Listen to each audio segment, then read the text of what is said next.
Assalamualaikum warahmatullahi wabarakatuh. Kami dari kelompok 1 akan membacakan materi mengenai struktur pasar, perilaku, dan kinerja. Materi pertama akan dibacakan oleh pemateri pertama. Assalamualaikum warahmatullahi wabarakatuh. Perkenalkan, nama saya Rizal Fardiansah. Di sini saya akan menjelaskan tentang struktur pasar, perilaku pasar, dan kinerja pasar. Pada dasarnya, para ahli ekonomi sepakat bahwa struktur, perilaku, dan kinerja pasar saling berkaitan satu sama lain. Hanya saja, banyak pendekatan-pendekatan yang digunakan para ahli ekonomi industri dalam melihat hubungan tersebut, sehingga masing-masing ahli ekonomi industri memiliki pola tersendiri dan berbeda antara satu ahli dengan lainnya di dalam mempelajari dan melihat hubungan tersebut.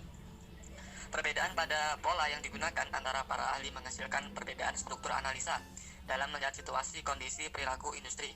Pada materi kali ini akan dipaparkan mengenai hubungan yang saling berkaitan di dalam perilaku industri, yang diawali dengan menguraikan lebih lanjut mengenai struktur pasar. Struktur pasar menunjukkan karakteristik pasar seperti elemen jumlah pembeli dan penjual, keadaan produk, keadaan pengetahuan penjual dan pembeli, serta keadaan rintangan pasar. Perbedaan dari elemen-elemen itu akan menghasilkan perbedaan perilaku bagi masing-masing industri di dalam bertindak, yang pada akhirnya akan memberikan perbedaan pula dalam kinerja pasar yang terjadi. Keadaan karakteristik pasar penting bagi iklim persaingan antar perusahaan industri di dalam pasar. Perbedaan jumlah dan distribusi penjual dalam pasar akan mempengaruhi tingkat harga jual yang berlaku dan output yang ada di dalam pasar. Di dalam struktur pasar persaingan sempurna, sejumlah besar penjual memiliki kekuatan pasar yang relatif sama. Akibatnya, para penjual tidak ada yang memiliki kekuatan atau market power di dalam pasar. Artinya, tidak ada penjual yang dapat mengendalikan harga ataupun keadaan di dalam pasar. Sedangkan dalam struktur pasar monopoli yang hanya memiliki satu penjual tunggal di dalam industri, maka penjual tersebut memiliki kekuatan untuk mengendalikan harga dan keadaan pasar, karena pembeli tidak ada alternatif pilihan lain selain membeli pada penjual tersebut. Begitu juga dengan keadaan produk. Faktor ini juga mempengaruhi perilaku produsen di dalam pasar. Perbedaan corak produk atau product differentiation memberikan produsen keleluasaan di dalam mengatur strategi dagang yang akan dilakukan. Produk yang memiliki keunikan dari produk lain akan lebih digemari para pembeli. Melalui keunggulan tersebut, produsen akan memiliki kekuatan tambahan untuk mengendalikan pasar sehingga mampu menjadi monopolis di wilayah pasarnya sendiri. Konsumen dihadapkan pada terbatasnya pilihan yang ada. Pada akhirnya, produsen akan menciptakan kekuatan pasar sehingga mampu mengendalikan keadaan pasar. Sebaliknya, apabila produk yang ditawarkan produsen bersifat homogen atau bercorak seragam, maka pengunjung memiliki banyak pilihan dan alternatif untuk berbelanja. Konsumen dapat memilih untuk berbelanja kepada produsen mana saja yang dia sukai, dan produsen tidak dapat membuat keputusan pasar. Misal produsen A menaikkan harga, maka pembeli akan berbelanja kepada produsen B. Dengan begitu, pasar akan begitu kompetitif, sehingga produsen tidak dapat menentukan harga dan output di dalam pasar. Akhirnya harga akan ditentukan oleh mekanisme pasar. Elemen lainnya yang penting bagi produsen di dalam pasar adalah faktor rintangan pasar. Produsen yang efisien di dalam melakukan produksi secara alamiah memiliki kekuatan untuk menghalau produsen-produsen baru untuk memasuki pasar. Harga jual produk yang ditawarkan oleh produsen kepada konsumen dapat diatur oleh perusahaan yang mapan. Melalui keuntungan tersebut, produsen yang sudah mapan mampu meraih keuntungan pasar yang lebih besar. Terima kasih. Wassalamualaikum warahmatullahi wabarakatuh. Assalamualaikum warahmatullahi wabarakatuh. Saya Ardina Tria Priyandari, NIM 367, akan melanjutkan materi yang selanjutnya, yaitu perilaku. Banyak teori yang berhubungan dengan perilaku persaingan pasar yang telah dikembangkan oleh para ahli ekonomi industri. Masing-masing tindakan yang dijalankan oleh setiap perusahaan industri adalah memiliki ciri khusus tersendiri, sehingga hal ini mewarnai pula perbedaan strategi yang dijalankan setiap perusahaan industri guna melakukan penetrasi pasar atau market penetration. Perilaku kolusi merupakan perilaku umum yang terdapat di dalam pasar yang berstruktur oligopoli. Meskipun demikian, perilaku kolusi dapat terjadi pula pada industri monopoli. Setiap pesaing yang berada di dalam pasar yang berstruktur oligopoli pada dasarnya memiliki dua pilihan untuk berkolusi, yaitu apakah berkolusi secara formal ataukah berkolusi secara informal. Kolusi formal ditandai adanya perjanjian-perjanjian yang bersifat mengikat. Setiap perusahaan yang melakukan persekutuan mengikatkan diri dengan persetujuan-persetujuan yang telah diatur secara ketat yang dibuat oleh mereka bersama secara tertulis, baik mengenai persetujuan harga produksi, wilayah pasar, dan lainnya, yang sifatnya memberikan keuntungan secara bersama sesuai dengan perjanjian yang telah disepakati.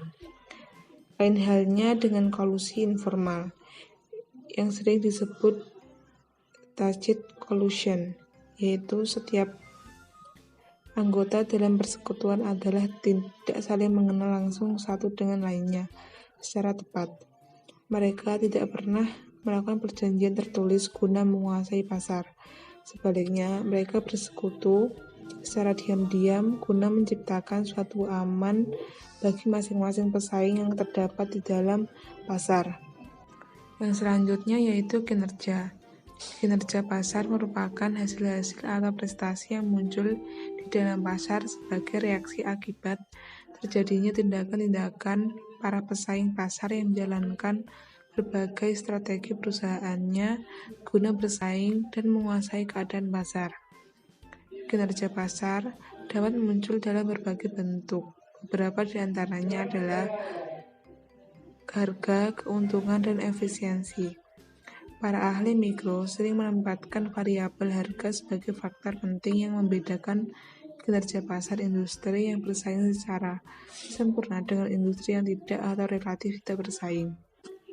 Pada situasi struktur pasar persaingan sempurna, harga jual yang terjadi di pasaran cenderung rendah mengikuti gejolak pasar yang berlangsung dikarenakan di dalam pasar tidak ada satupun produsen yang mampu mengendalikan keadaan pasar.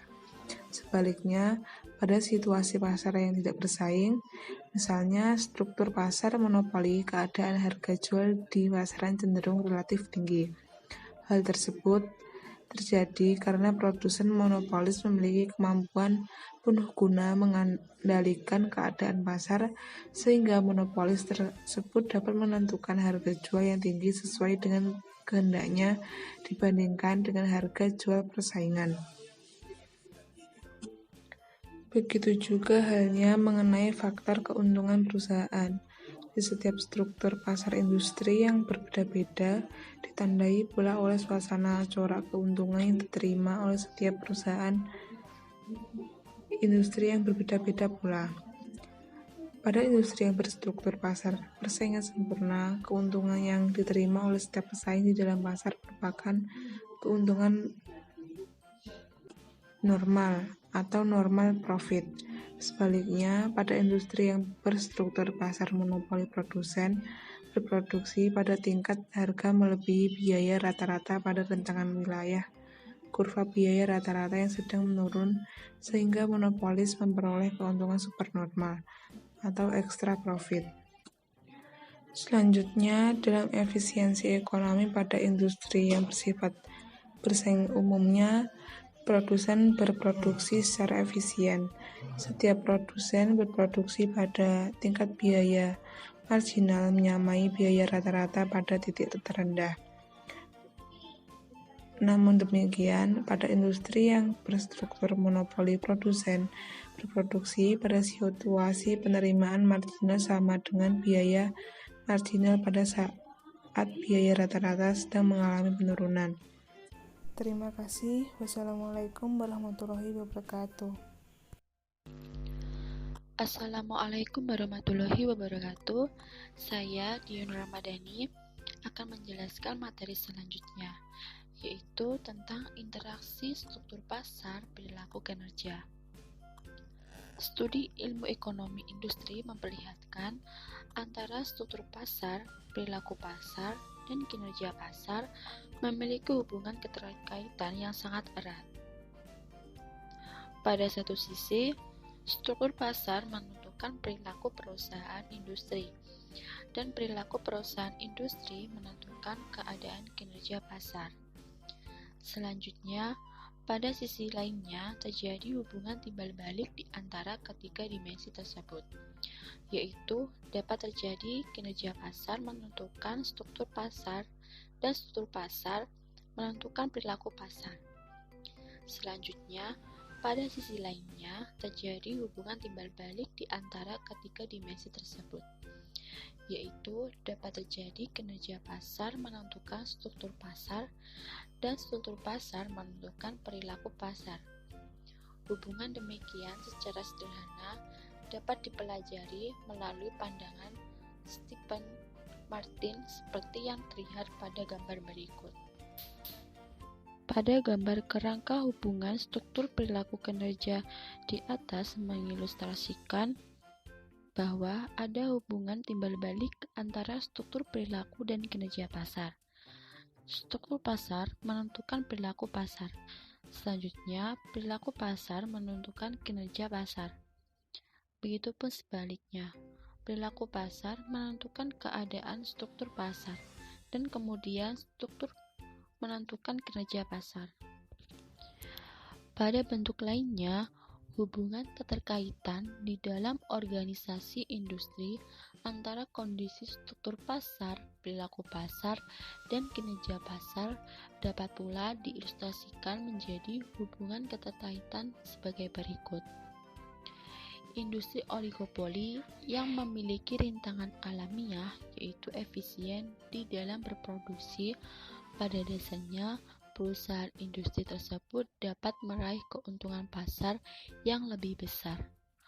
Oligopolis tersebut dapat mengatur harga jual yang ditentukannya sampai kepada tingkat biaya produksi marginal yang dikeluarkannya bila mana hal tersebut dikehendakinya.